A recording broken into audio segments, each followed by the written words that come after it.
why do you think government costs so much today? You want me to tell you the simplistic reason? And it is? Because every time they pass a new law, which they all think that's what they're there to do, so that they can brag about it and get reelected, every time they pass a new law, there's a monetary attached to that to implement it. Right. Mm-hmm. You can't just pass a law for free. It's like when I first won governor, I walked into the Secretary of State's office, and there was this huge wall with nothing but books on it. I mean, it was like 10 Encyclopedia Britannicas, right?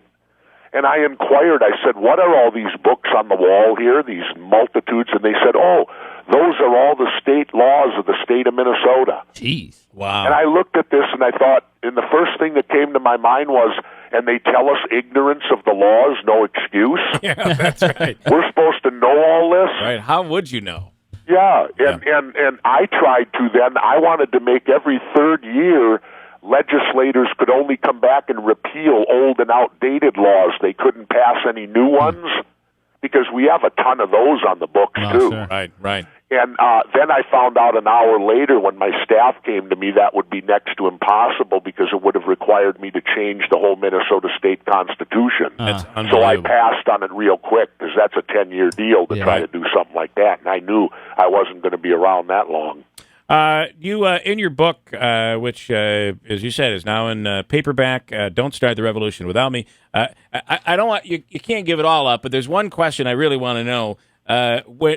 Fidel Castro told you something about the assassination of President Kennedy. He told me a few things about it. What can you reveal? Well, I can reveal.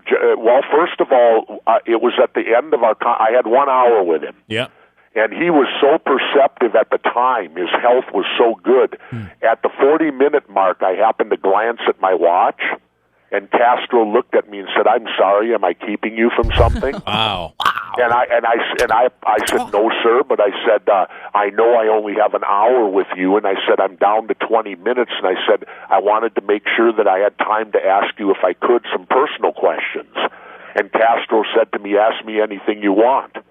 And I said, well, and I told him how I was 12 years old when John Kennedy was assassinated, and that I've been studying that assassination for 20, 25 years now as an adult, and I said, I don't believe what my government has told me about it.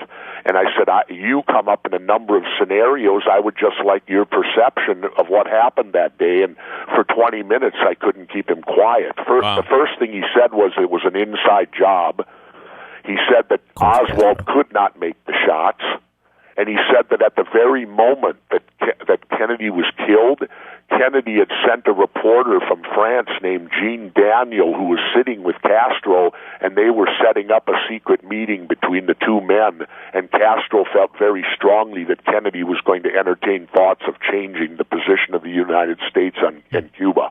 Wow. And I believe that's one of the major reasons he was killed.